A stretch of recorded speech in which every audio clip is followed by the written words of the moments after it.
Bismillahirrahmanirrahim. Assalamualaikum warahmatullahi wabarakatuh. Perkenalkan, nama saya Kitana Brilian Aflah, kelas 2A dengan NIM 12221000030.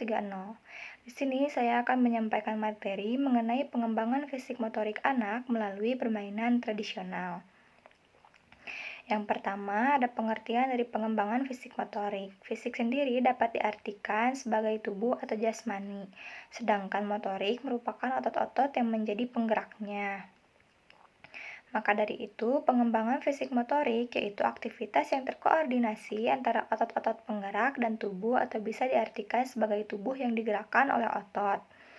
Nah, untuk selanjutnya ada tujuan dari pengembangan fisik motorik, yaitu untuk memperkenalkan dan melatih gerakan yang terkoordinasi, meningkatkan kemampuan mengontrol gerakan tubuh, serta meningkatkan keterampilan tubuh dengan cara hidup sehat, sehingga dapat menunjang pertumbuhan jasmani yang sehat, kuat, dan terampil.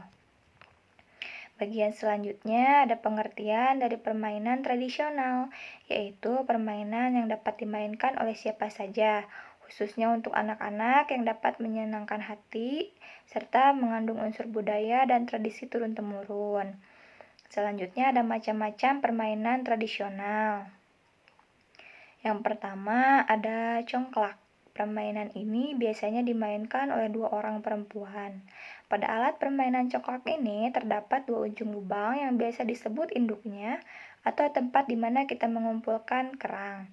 Di bagian tengahnya juga terdapat lubang-lubang kecil yang biasanya diisi oleh 7 buah kerang. Yang kedua, ada permainan kelereng atau kaleci. Permainan ini biasanya dilakukan oleh laki-laki, di mana kelereng ini terbuat dari adonan semen dengan kapur, bentuknya bulat sebesar ibu jari kaki atau terbuat dari batu ali yang dibentuk sedemikian rupa hingga menyerupai kelereng yang sebenarnya. Tetapi pada zaman sekarang ini, kelereng telah menggunakan kelereng yang terbuat dari kaca. Cara memainkan kelereng ini adalah dengan cara disentil atau disintrek. Yang ketiga, ada permainan sapintrong. Permainan ini biasanya dilakukan oleh perempuan, tetapi tidak jarang juga laki-laki ikut memainkannya. Permainan sapintrong ini menggunakan karet yang dirangkai sepanjang kurang lebih 2 meter atau dengan menggunakan skipping. Lalu selanjutnya yang keempat ada permainan petak umpet atau ucing sumput. Permainan ini biasanya diikuti oleh lebih dari 4 orang. Yang bagian jaga adalah 1 orang dan yang bagian untuk sembunyinya adalah yang 3 orang. Lalu permainan yang terakhir ada sonda atau bisa juga kita sebut dengan engklek. Permainan ini menggunakan media gambar persegi 4 berjumlah 7 kotak yang digambar di lantai ataupun di tanah menyerupai tanda tambah. Sedangkan alat bantu yang digunakannya biasanya disebut kojo, menggunakan potongan genteng atau batu kecil. Nah, permainan tradisional ini memotivasi anak untuk bersikap disiplin terhadap peraturan yang diterapkan pada permainan tersebut.